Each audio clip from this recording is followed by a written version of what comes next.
नमस्कार साथियों, मैं पवन शर्मा आपका स्वागत करता है, अभिनंदन करते हैं। देखो, अब तक हमने जो संविधान निर्माण की कहानी पढ़ी या जो संविधान कैसे बना, क्या हुआ, इसकी पूरी अच्छे से देखा। तो अब फिर हमने उसके बाद में देखा कि हमारा जो संविधान था वो आंशिक रूप से 26 नवंबर 1949 को लागू हुआ और उसके 16 अनुच्छेद लागू हुए और इसका जो उल्लेख है वो अनुच्छेद 394 है। और जो शेष संविधान लागू हुआ या पूरा संविधान लागू हुआ वो हुआ 26 जनवरी 1950 को। इसके बाद देखा कि जो 26 जनवरी 1950 को जो संविधान लागू हुआ उसमें प्रस्तावना कितनी थी, तो एक थी। और हमने लास्ट में ये देखा कि जो हमारा संविधान था तो उसमें जब संविधान लागू हुआ उस समय उसमें क्या प्रावधान था,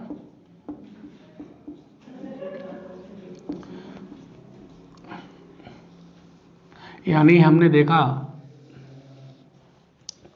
कि 26 जनवरी 1950 को हमारे संविधान में क्या था।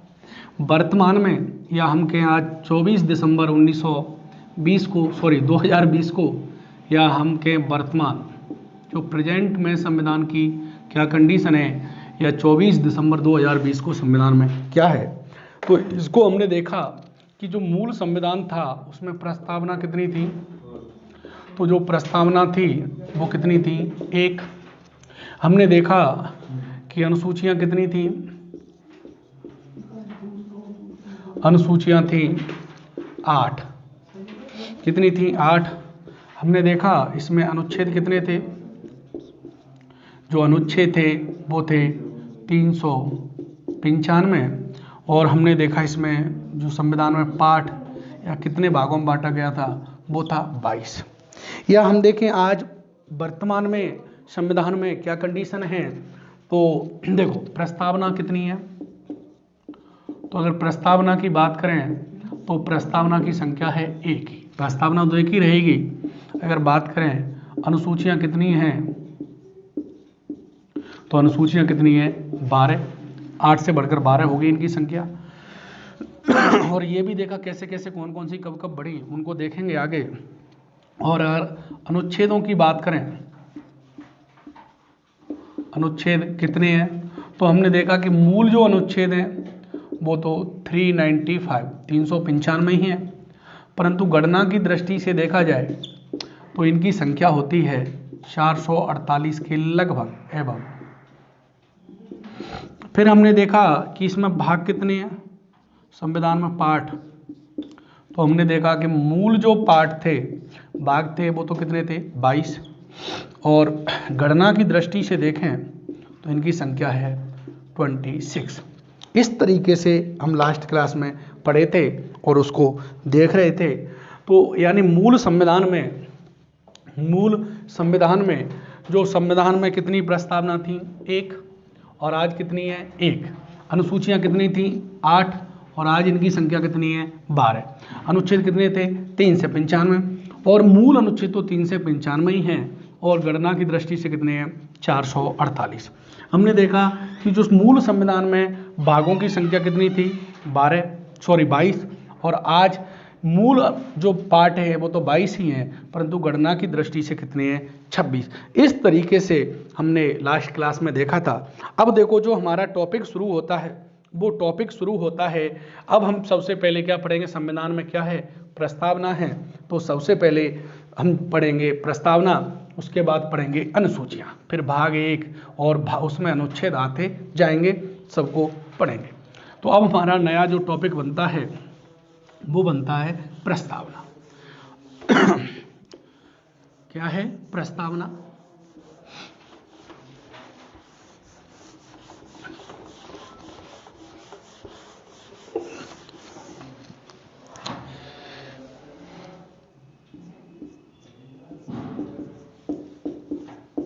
प्रस्तावना, इसको इंग्लिश में प्रेम्बल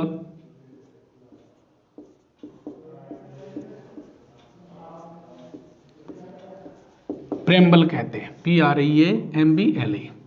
हिंदी में क्या कहते हैं, प्रस्तावना कहते हैं। और इस प्रस्तावना को अन्य नामों से भी जाना जाता है। इसके अन्य नाम क्या हैं?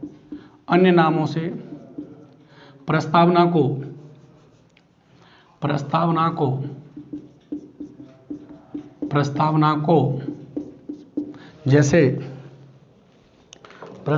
को जैसे उद्देश्य का और वह आमुख नामों से भी जाना जाता है।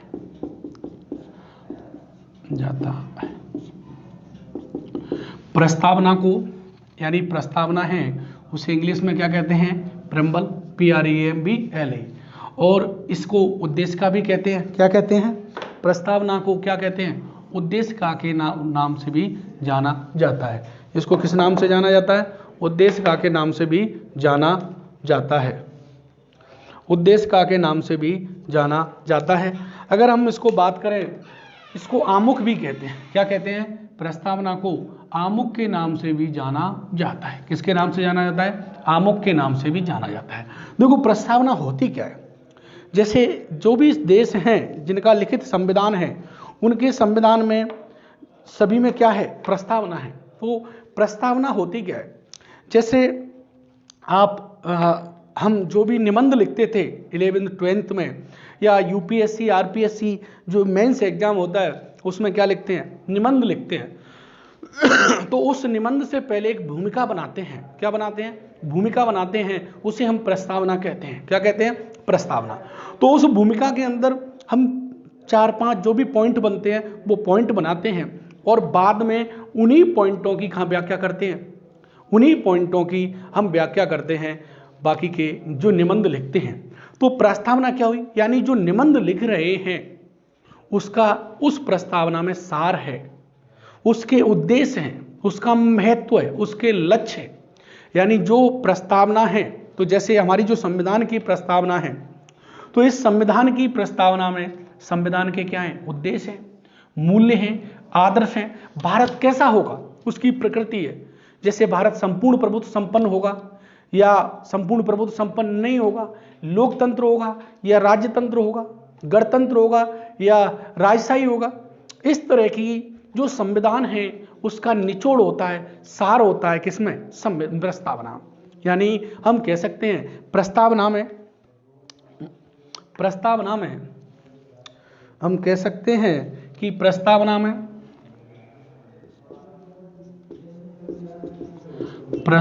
में संविधान का सार होता है, सार ऑब्लिक निचोड़। दूसरे शब्दों में कहें, संविधान के प्रस्तावना में संविधान का सार निचोड़ होता है। दूसरी बात कहें, प्रस्तावना में संविधान के मूल्यों,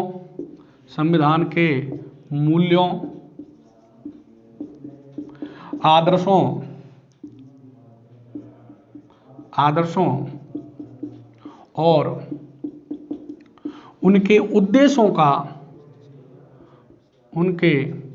उद्देश्यों तथा संविधान की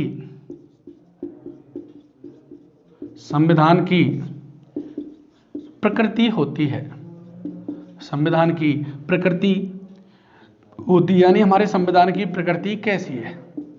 संविधान की प्रकृति कैसी है? इसीलिए प्रस्तावना को संविधान की आत्मा कहते हैं। और वो बाद में देखेंगे कि किन संविधान सभा के सदस्य या जो भी बाद में संविधान की प्रस्तावना के बारे में टिप्पणियां, कथन किन किन्नों ने क्या कहा है, आत्मा किसने कहा है, राजनीतिक कुंडली किसने कहा है, परिचय पत्र किसने कहा है, ये सारा अभी देखेंगे। अभी तो प्रस्तावना क्या हो रही है? शुरू हो रही है।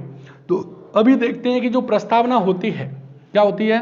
प्रस्तावना होती है। उस प्रस्तावना को उद्देश्य का, आमुख, प्रेम्बल नामों से जाना जाता है। ये क्लियर हुआ।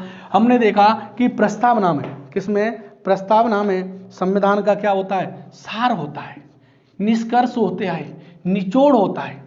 और प्रस्तावना में संविधान के मूल्यों, संविधान किन मूल्यों को प्राप्त करना चाहता है, उनके आदर्शों और उनके उद्देश्यों और संविधान की प्रकृति का उल्लेख होता है। कोई सी भी देश की प्रस्तावना हो, उस प्रस्तावना में संविधान का जो सार है, निचोड़ होता है। यानी हम प्रस्तावना को पढ़ करके ये पता लगा सकते हैं कि उस देश के संविधान कैसा है। यानी प्रस्तावना को ही पढ़ करके पता लगा सकते हैं कि उस देश का संविधान कैसा है, कैसा संविधान होगा। यानी प्रस्तावना को पढ़ लो तो हमें यह पता लग जाता है कि उस देश का संविधान कैसा होगा। हमें उसके बारे में निष्कर्ष निकल आते हैं, सार निकल आता है, निचोड़ निकल आता है। हमें उस संविधान के उद्देश्यों का पता लगता है, उसके मूल्यों का पता लगता है, उसके आदर्शों का पता लगता है और उस संविधान की प्रकृति के, स्वभाव के, नेचर के बारे में पता लगता है। तो अभी तक हमने देखा कि प्रस्तावना संविधान का क्या होती है, सार होती है, निचोड़ होती है। संविधान के मूल्यों, आदर्शों, उद्देश्यों का, उनकी प्रकृति का उल्लेख होता है।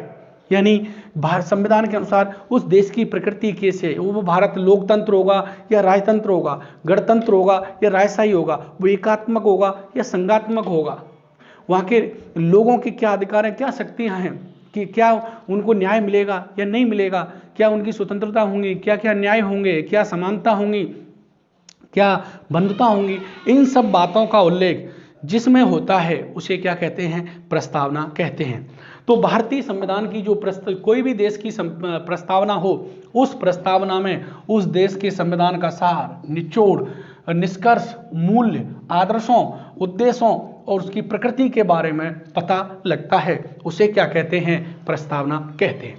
यहां तक देखा, ठीक है।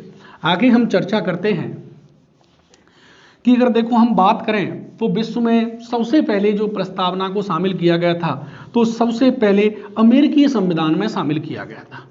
तो विश्व में सबसे पहले कहीं प्रस्तावना को शामिल किया गया था तो वो किया गया था अमेरिकी संविधान में, क्योंकि अमेरिका का संविधान ही विश्व में सबसे पहला लिखित संविधान है और विश्व में सबसे छोटा संविधान भी अमेरिकी संविधान है।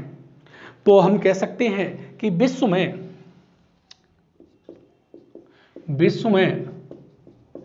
या सबसे पहले, ये भी कह सकते हैं सबसे पहले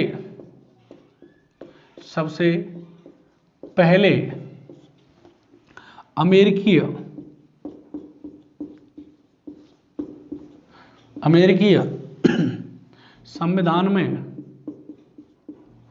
संविधान में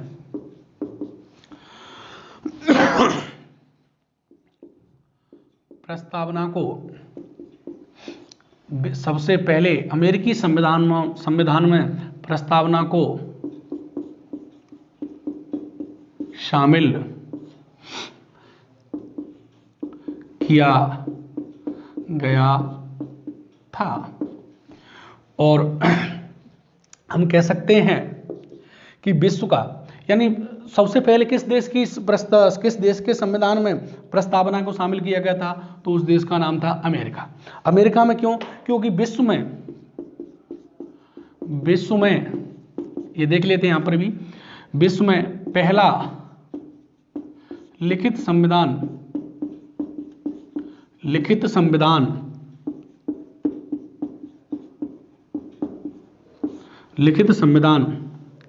अमेरिका का है। और यह विश्व में लिखित सबसे छोटा संविधान है, जिसमें कितने अनुच्छेद हैं, तो जिसमें कितने अनुच्छेद हैं, 60, जिसमें कुल 7 अनुच्छेद हैं। कितने हैं? जिसमें कुल 7 अनुच्छेद हैं। और विश्व में सबसे बड़ा संविधान किसका है फिर? तो विश्व में हमारी प्रस्तावना चल रही है, परंतु ये 2 पॉइंट आपके लिए काम किया तो देख लीजिएगा। विश्व में सबसे बड़ा लिखित संविधान अपनाएं, लिखित संविधान भारत का है, जिसमें कितने अनुच्छेद हैं? जिसमें कुल 395 अनुच्छेद हैं। अनुच्छेद को शॉर्ट में लिख रहे हैं। तो देखो, यानी विश्व में पहली बार कोई लिखित संविधान है तो वो किसका है? अमेरिका का। किसका है? अमेरिका का संविधान है, वो विश्व में पहली बार लिखा गया था। और अमेरिकी संविधान में विश्व में पहली जो प्रस्तावना थी वो किस संविधान में शामिल की गई थी? अमेरिका के संविधान में। और अमेरिका का विश्व में लिखा गया सबसे छोटा संविधान है, और जिसमें कुल कितने अनुच्छेद हैं? 7। और भारत का विश्व में सबसे बड़ा संविधान है, और वो किसका है? भारत का, और जिसमें कितने अनुच्छेद हैं? 395। देखो, हमारी प्रस्तावना यानी विश्व में सबसे पहले कहां पे जोड़ी गई? अमेरिका। तो हमने जो प्रस्तावना की अवधारणा है, संकल्पना है, वो कहां से ली है? यानी जो प्रस्तावना का विचार हमने कहां से लिया है? अमेरिका से लिया है। कहां से लिया है? अमेरिका से। परंतु बात करें कि प्रस्तावना की भाषा, उसकी लैंग्वेज, तो वो कहां से लिया है? वो हमने लिया है ऑस्ट्रेलिया से। तो देखते हैं, इनको भी देख लेते हैं यहां पे। देखो, प्रस्तावना तो इसकी जो अवधारणा या कहें संकल्पना या कहें विचार, ये सब हमने कहां से लिए? तो ये सब हमने लिए हैं अमेरिका के संविधान से। कहां से लिए हैं? ये सब हमने अमेरिकीय संविधान से लिए हैं। कहां से लिए हैं? अमेरिकीय संविधान से लिए हैं। तो जो प्रस्तावना की भाषा प्रस्तावना की अवधारणा, संकल्पना, विचार, ये कहां से लिया? ये हमने लिया है अमेरिका से। अमेरिका या अमेरिका के संविधान से। अगर बात करें प्रस्तावना की जो भाषा है, लैंग्वेज है, वो हमने कहां से लिया है? तो जो प्रस्तावना की भाषा है वो कहां से लिए हमने? तो भाषा ली है ऑस्ट्रेलिया के संविधान से। ऑस्ट्रेलिया के संविधान से। अगर देखो, जो अगर कहें कि अमेरिका ऑप्शन में ना हो, अगर यूएनओ हो, संयुक्त राष्ट्र संघ, तो भी आंसर क्या माना जाएगा? यूएनओ माना जाएगा। क्योंकि यूएनओ की जो भाषा है उससे भी हमारी यूएनओ की जो अवधारणा है वो भी हमारी प्रस्तावना के समान है, यानी वहां से भी हमारी प्रस्तावना पर क्या है? प्रभाव पड़ता है। तो बात करें प्रस्तावना की भाषा कहां से ली है? तो जो प्रस्तावना की भाषा ली है हमने, वो ली है ऑस्ट्रेलिया के संविधान से। कहां से लिए? ऑस्ट्रेलिया के संविधान से हमने प्रस्तावना की भाषा को लिया है। तो अगर बात करें कि जो हमने प्रस्तावना ली है वो किस देश से इसकी ग्रहण की है, या उसकी जो संकल्पना है, उसका विचार हमारे देश में, हमारे संविधान सभा के सदस्यों में आया कि हमें ऐसी प्रस्तावना बनानी चाहिए। जैसे हमारी प्रस्तावना है, हम भारत के लोग, ऐसी be the people of India, तो ऐसी be the people of America. ऐसे यूएनओ के में लिखा है be the people of UNO. यानी हमारी प्रस्तावना की जो संकल्पना, विचार, अवधारणा, वो अमेरिका या यूएनओ दोनों से ली गई है। पहले प्राथमिकता देनी है अमेरिका को, और दूसरी यूएनओ को। और जो प्रस्तावना की भाषा है वो कहां से ली है? ऑस्ट्रेलिया से ली है। क्लियर हुआ यहां तक? आगे देख दिए। तो प्रस्तावना का विचार कहां से लिया है? अमेरिका से। संकल्पना कहां से ली है? अमेरिका से। एक ही अर्थ है। अवधारणा कहां से ली है? अमेरिका से। अगर बात करें भारत में, तो जो ब्रिटिश सरकार थी वो जो अधिनियम लेके आ रही थी, तो पहली बार 1919 के अधिनियम में प्रस्तावना को शामिल किया गया था। तो पहली बार भारत में, ऐसे लिखेंगे, भारत में पहली बार 1919 के एक्ट में, 1900, जिसे मॉन्टेग्यू चेम्सफोर्ड सुधार के नाम से जाना जाता है, 1919 के अधिनियम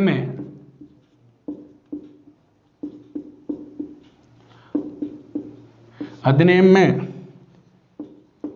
प्रस्तावना को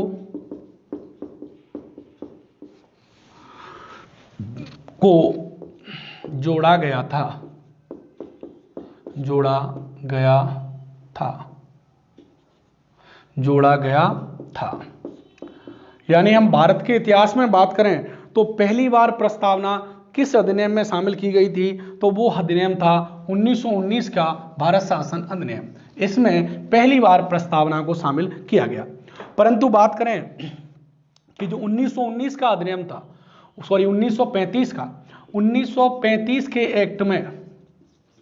एक्ट में प्रस्तावना का क्या था, प्रस्तावना का अभाव था। यानी प्रस्तावना नहीं थी, प्रस्तावना का अभाव था, यानी इसमें प्रस्तावना नहीं थी। परंतु विरोध हुआ, तो विरोध के कारण, परंतु भारतीयों के विरोध के कारण 1919 के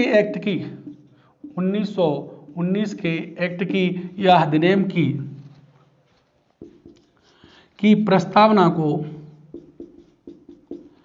प्रस्तावना को शामिल किया गया था।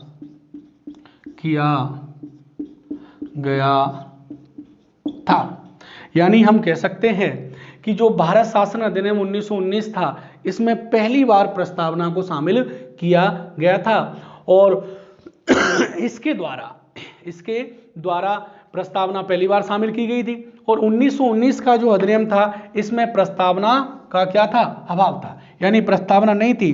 परंतु भारतीयों ने इसका क्या किया, विरोध किया। तो इस विरोध के कारण जो 1919 के अधिनियम की प्रस्तावना थी, उसे ही 1935 के अधिनियम में क्या कर दिया गया, शामिल कर दिया गया या जोड़ दिया गया। तो भारत में पूछा जाए कि पहली बार प्रस्तावना किस अधिनियम में शामिल की गई थी, तो वो था 1919 का अधिनियम। क्या 1935 के अधिनियम में प्रस्तावना थी? नहीं थी। परंतु जब भारतीयों ने उसका क्या किया, विरोध किया, तो फिर 1935 के अधिनियम की प्रस्तावना को ही 1919 के अधिनियम की प्रस्तावना को ही 1935 के अधिनियम में शामिल कर दिया गया। तो 1935 का जो अधिनियम था, उसमें प्रस्तावना का क्या था, पूरी तरह अभाव था। इसके बाद हम देखते हैं कि प्रस्तावना से संबंधित कुछ वाद आए हैं। क्या आए हैं? वाद। क्या संविधान प्रस्तावना संविधान का भाग है या नहीं है? तो देखते हैं, क्या प्रस्तावना संविधान का भाग है या नहीं है। तो पहले तो ये देखते हैं, क्या प्रस्तावना संविधान का भाग है? संविधान का भाग है। साथ ही साथ ये देख लेते हैं, क्या इसमें संशोधन हो सकते हैं? तो दोनों ही टॉपिक हैं। तो जो इससे संबंधित जो पहला केस आया, वो था बेरूबाड़ी यूनियन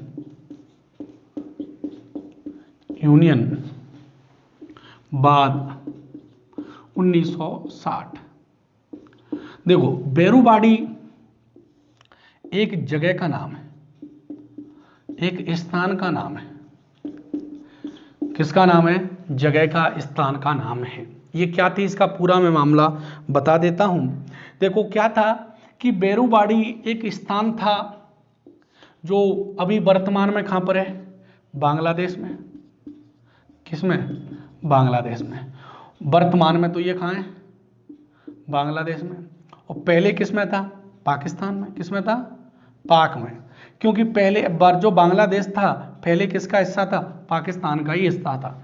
तो पाकिस्तान ये मांग कर रहा था कि इसमें मुस्लिम आबादी है, मुस्लिम बाहुल है, इसलिए जो बेरूबाड़ी क्षेत्र है उसे पाकिस्तान को दिया जाए। तो देखो, हमारे संविधान में एक अनुच्छेद दिया है 143।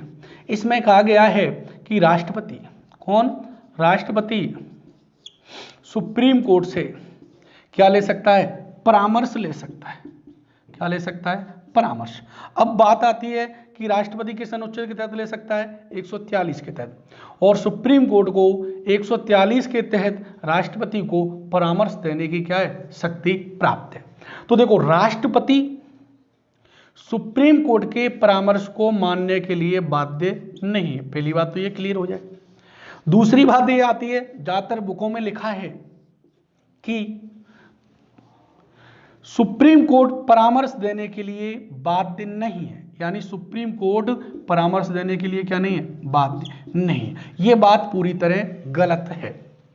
देखो, दो तरह के मामले होते हैं। कितने तरह के मामले होते हैं? दो तरह के मामले होते हैं जिसमें अनुच्छेद 143 के तहत राष्ट्रपति क्या लेता है, सलाह लेता है। क्या लेता है? सलाह लेता है। और वो दो तरह के मामले क्या हैं? तो एक मामला एक तो मामला है, जैसे 143 में कितने तरह के मामले हैं? दो। नंबर एक जो मामला है वो है संवैधानिक मामलों में, संवैधानिक मामलों में सलाह ले सकता है। दूसरा है सार्वजनिक मामलों में, सार्वजनिक मामलों में या संवैधानिक मामले यानी संधि समझौते हुए जो संविधान से लागू होने से पहले के। देखो, जब राष्ट्रपति अनुच्छेद 143 के तहत संवैधानिक मामलों में सुप्रीम कोर्ट से क्या मांगता है, परामर्श मांगता है, तो सुप्रीम कोर्ट परामर्श देने के लिए क्या है, बाध्य नहीं है। यानी बाध्य नहीं है, सुप्रीम कोर्ट क्या नहीं है, बाध्य नहीं है। ठीक है साहब। और संवैधानिक मामलों में, जो संवैधानिक मामलों में यदि राष्ट्रपति क्या लेता है, परामर्श लेता है, तो जो संवैधानिक मामलों में सुप्रीम कोर्ट सलाह देने के लिए बाध्य है। संवैधानिक मामलों में बाध्य क्यों है? क्योंकि सुप्रीम कोर्ट का ही काम है, न्यायपालिका का ही काम है कि संविधान की क्या करे, व्याख्या करे। यानी संवैधानिक मामलों में अगर सुप्रीम कोर्ट से सलाह ली जाती है तो सुप्रीम कोर्ट सलाह देने के लिए बाध्य है, परंतु राष्ट्रपति उस सलाह को मानने के लिए बाध्य नहीं है। एक बात। परंतु अगर सार्वजनिक मामलों में राष्ट्रपति सुप्रीम कोर्ट से 143 के तहत क्या लेता है, सलाह, तो सुप्रीम कोर्ट सलाह देने के लिए बाध्य नहीं है। क्यों नहीं है? जैसे बाबरी मस्जिद वाला जो मामला है वो एक सार्वजनिक मामला है। क्या है? सार्वजनिक मामला है। और देखो, अगर सार्वजनिक मामले का मतलब है कि वो मामला बाद में न्यायपालिका में आ सकता है सुनवाई के लिए, तो जब सुप्रीम कोर्ट पहले किसी मामले पर निर्णय दे चुका है, सलाह दे चुका है, तो बाद में वो निर्णय क्या देगा, वो पक्षपात रहित तो हो जाएगा। इसलिए जो सार्वजनिक मामले हैं उनमें न्यायपालिका या सुप्रीम कोर्ट सलाह देने के लिए बाध्य नहीं है। तो इस पर सलाह मांगी गई। क्या भारत है वो किसी देखो, जैसे अनुच्छेद है हमारा जो अनुच्छेद है, कौन सा, जो अनुच्छेद 2 और 3 के तहत हम जैसे अभी भाग 1 पढ़ेंगे तो उसमें पढ़ेंगे, तो अभी हम कौन सा मामला पढ़ रहे हैं, बेरू बाडी यूनियन बाद 1960। तो देखो, अभी जो हम मामला पढ़ रहे हैं, ये पढ़ रहे हैं, तो हम देख रहे थे कि हमने अनुच्छेद 2 में क्या प्रावधान है, अनुच्छेद 2 में जो प्रावधान है उसमें ये प्रावधान है अनुच्छेद 2 में कि भारत का जो हिस्सा नहीं है वो भारत किसी दूसरे क्षेत्र को, जो भारत का वर्तमान हिस्सा नहीं है, जैसे ये तो अपना भारत है और ये पाकिस्तान है, तो अनुच्छेद 2 के तहत इस पाकिस्तान को हम भारत में शामिल कर सकते हैं। तो ये किसके तहत, यानी दूसरे क्षेत्र को हम अपने क्षेत्र में मिला सकते हैं, अनुच्छेद 2 के तहत। और अनुच्छेद 3 के तहत जो वर्तमान भारत का हिस्सा है उसको किसी भी तरह से निर्धारित कर सकते हैं, नाम बदल सकते हैं, किसी राज्य का सीमा बदल सकते हैं, क्षेत्र बदल सकते हैं, ये सब कर सकते हैं। तो सुप्रीम कोर्ट ने कहा कि आप अनुच्छेद 2 और 3 के तहत किसी अपने क्षेत्र को, अपना जो क्षेत्र है उसे दूसरे देश को नहीं दे सकते, तो फिर सरकार ने पूछा कि भाई कैसे देंगे, तो इसने कहा इसके लिए आपको 368 के तहत संविधान में क्या करना होगा, संशोधन करना होगा। इसके तहत सलाह मांगी गई और सलाह मांगी गई तो फिर बाद में हमारी संसद ने 9वां संविधान संशोधन 1960 में बेरूबाड़ी क्षेत्र को पाकिस्तान को दे दिया था, जो वर्तमान में कहां पर है, बांग्लादेश में। तो फिर ये मामला गया कोर्ट में कि भारत एक अखंड है, संप्रभु राज्य है, ये अपने किसी हिस्से को दूसरे को नहीं दे सकता। और क्योंकि प्रस्तावना में क्या है, तो फिर हमारी इसमें मामला आया तो सुप्रीम कोर्ट ने कहा कि देखो जो प्रस्तावना है वो संविधान सभा के सदस्य हैं या संविधान सभा के मस्तिष्क की एक विचार है, कुंजी है, इसलिए प्रस्तावना, इस बात में कहा कि प्रस्तावना है वो संविधान का क्या नहीं है, भाग नहीं है। इस बात में कहा कि प्रस्तावना, क्या कहा कि प्रस्तावना संविधान का भाग नहीं है। इस मामले में कहा कि प्रस्तावना संविधान का भाग नहीं है, ये कह दिया। अब भाग नहीं है, इसका मतलब भाग नहीं है तो इसमें क्या नहीं हो सकते, संशोधन नहीं हो सकता। यानी बेरूबाड़ी मामले में कहा कि प्रस्तावना संविधान का क्या नहीं है, भाग नहीं है, और जब भाग नहीं है तो इसमें 368 के तहत संशोधन भी नहीं हो सकता। ठीक है, ये मामले में तो ये हुआ। इसके बाद जो यानी इसमें सीधी सीधी बात कह दी, दो बातें कही, क्या कही, इस मामले में कहा बेरूबाड़ी मामले में कि प्रस्तावना संविधान का भाग नहीं है, प्रस्तावना संविधान का भाग नहीं है। और फिर इससे एक निष्कर्ष निकला कि तो भाग नहीं है, भाग नहीं है तो 368 के तहत संशोधन नहीं हो सकता, तो 368 के तहत संशोधन नहीं हो सकता, हो सकता। अब दूसरा मामला आया और वो मामला था केशवानंद, केशवानंद भारतीय, केशवानंद भारतीय बनाम केरल राज्य, केरल राज्य।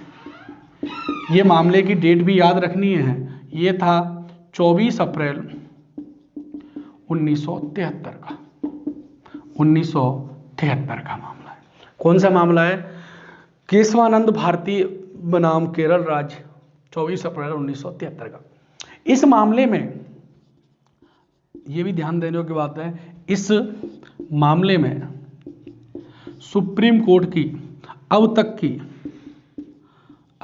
की सबसे बड़ी पीठ बनाई गई,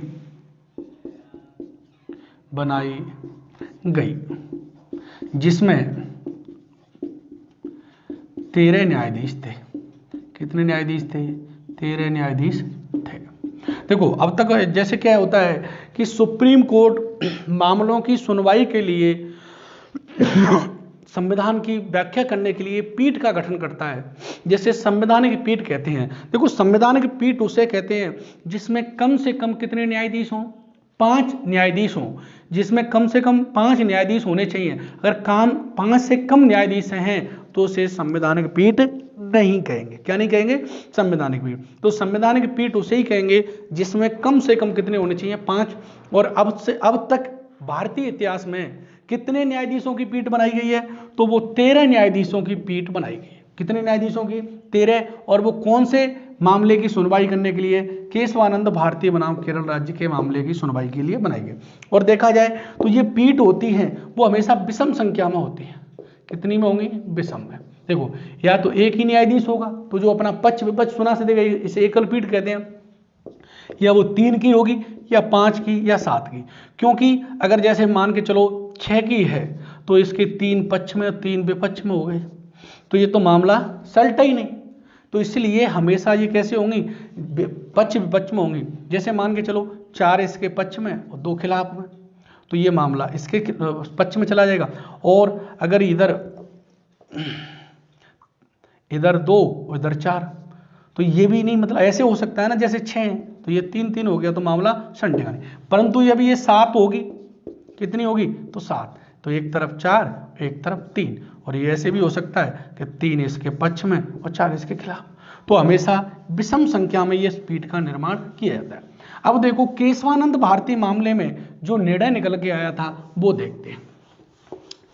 तो केशवानंद भारती मामले में सुप्रीम कोर्ट ने क्या कहा, देखो बेरुवाड़ी में तो कह दिया कि संविधान जो प्रस्तावना है वो प्रस्तावना का भाग नहीं है, ये उनके मस्तिष्क की उपज है और इसमें जब भाग नहीं है तो इसमें संशोधन भी नहीं हो सकता। ये चीज क्लियर हुई।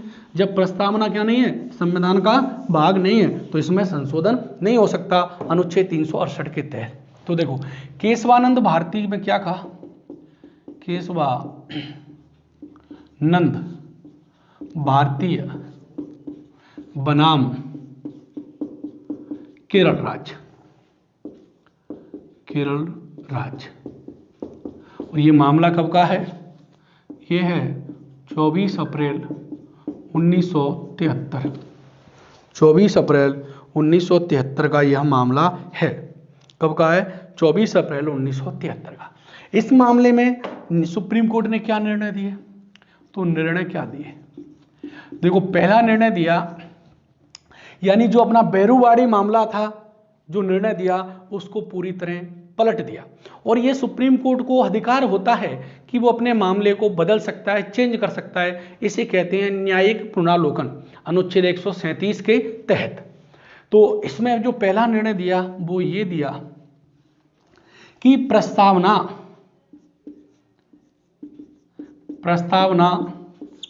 संविधान का भाग है, प्रस्तावना संविधान का भाग है। और जिस तरह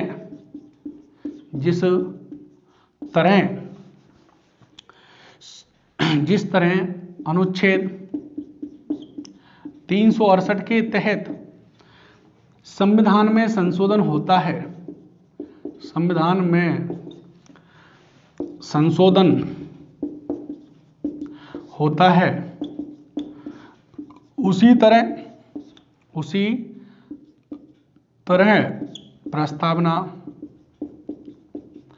प्रस्तावना में संशोधन हो सकता है। ये तो बहुत अच्छी बात है, संसद की शक्ति मिल गई। यानी जिस तरह संसद पहले तो बात यही कही कि वो प्रस्तावना है वो संविधान का क्या है, भाग है, क्या है, भाग है। और दूसरी बात कही कि जिस तरह से संसद जो बाकी के संविधान में संशोधन करती है 368 के तहत, वैसे प्रस्तावना में भी क्या कर सकती है, संशोधन कर सकती है। परंतु दूसरी बात क्या की, परंतु संसद मूल ढांचे में, जो बेसिक स्ट्रक्चर होता है, मूल ढांचे में संशोधन नहीं कर सकती।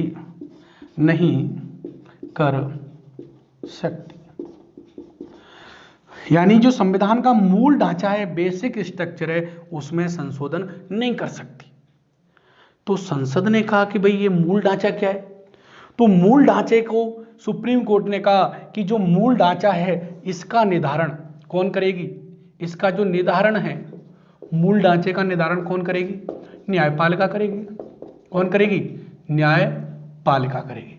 तो मूल ढांचे का निर्धारण कौन करेगी, न्यायपालिका। दूसरी तो न्याय सरकार ने कहा करो, तो सुप्रीम कोर्ट ने कहा कि इसका निर्धारण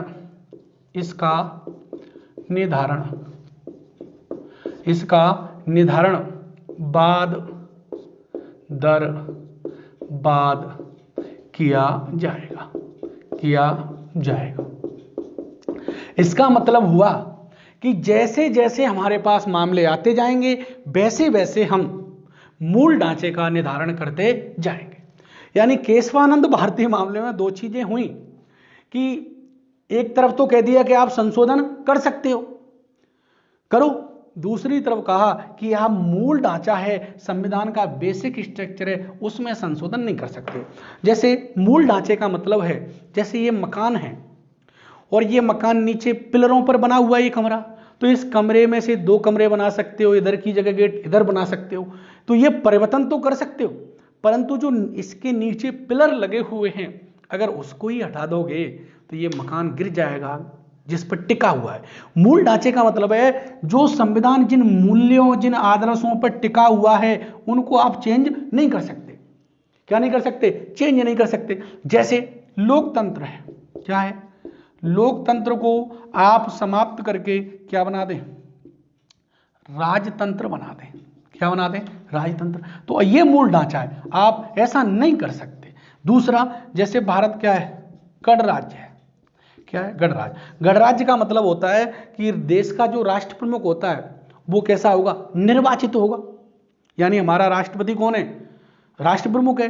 तो ऐसा नहीं कर सकते कि गणराज्य को समाप्त करके आप क्या बना दें? राजशाही बना दें।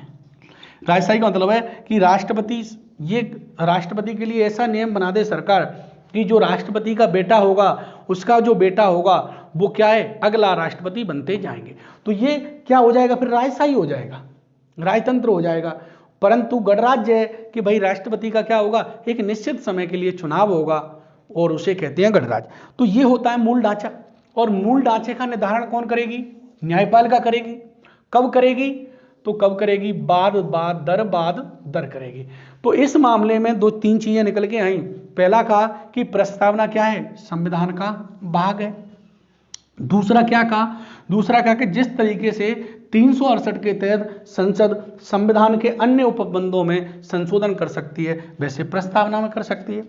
परंतु एक बात इन्होंने कह दी कि परंतु संसद संविधान के मूल ढांचे में यानी प्रस्तावना या संविधान का जो भी मूल ढांचा है, बेसिक स्ट्रक्चर है, उसमें परिवर्तन नहीं कर दी। इसलिए इस मामले में कहा जाता है, क्या कहा जाता है? ये कहा जाता है कि सुप्रीम कोर्ट ने एक हाथ से दिया और एक हाथ से वापस ले लिया। तो क्या कहा जाता है?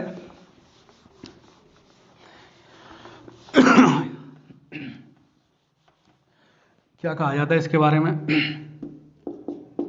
कि सुप्रीम कोर्ट ने एक हाथ से दिया, एक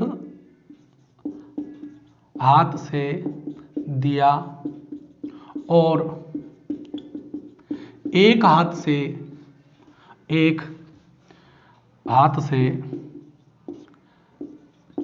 वापस ले लिया। यानी दिया कैसे?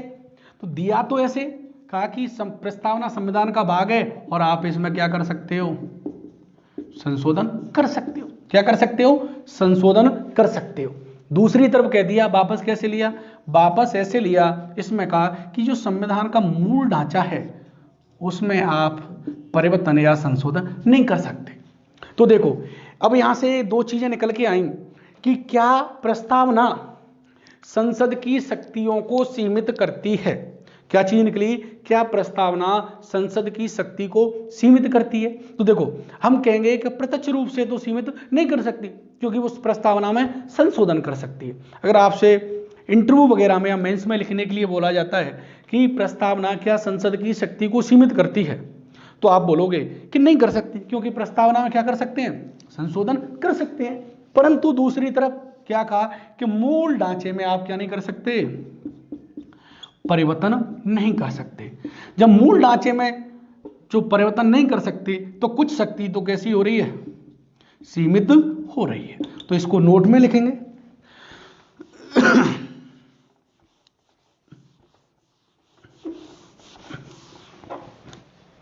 देखो नोट में प्रस्तावना प्रत्यक्ष रूप से तो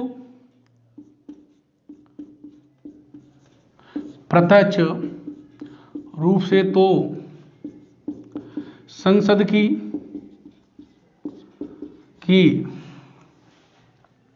संविधान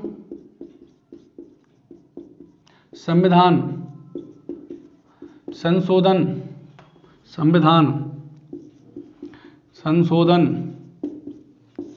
की शक्ति को सीमित नहीं करती, यानी कुछ रोक नहीं लगाती, सीमित नहीं करती। परंतु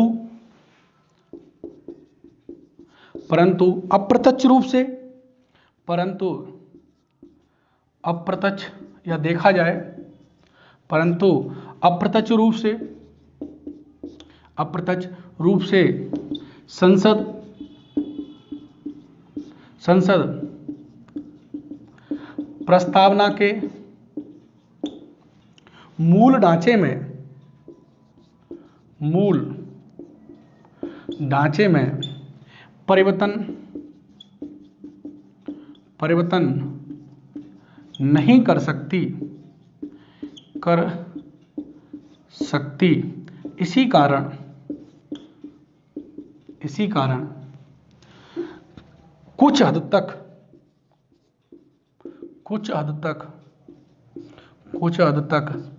सीमित करती है। और देखो, जो पहली बार मूल ढांचे की अवधारणा आई वो इसी मामले में आई, केशवानंद भारती मामले में। तो देखो इसमें क्या है कि देखो हमने देखा कि क्या प्रस्तावना संसद की शक्ति को सीमित करती है, तो आप जवाब दोगे नहीं। परंतु प्रस्तावना के जो मूल ढांचा है, क्या है, मूल ढांचा है, उसमें संसद संशोधन नहीं कर सकती, उसमें परिवर्तन नहीं कर सकती। तो अप्रत्यक्ष रूप से कुछ हद तक शक्ति, जो संसद की संविधान संशोधन की शक्ति है, उसे क्या करती है, सीमित करती है। थैंक यू, धन्यवाद। बाकी पढ़ेंगे हम अगली क्लास में।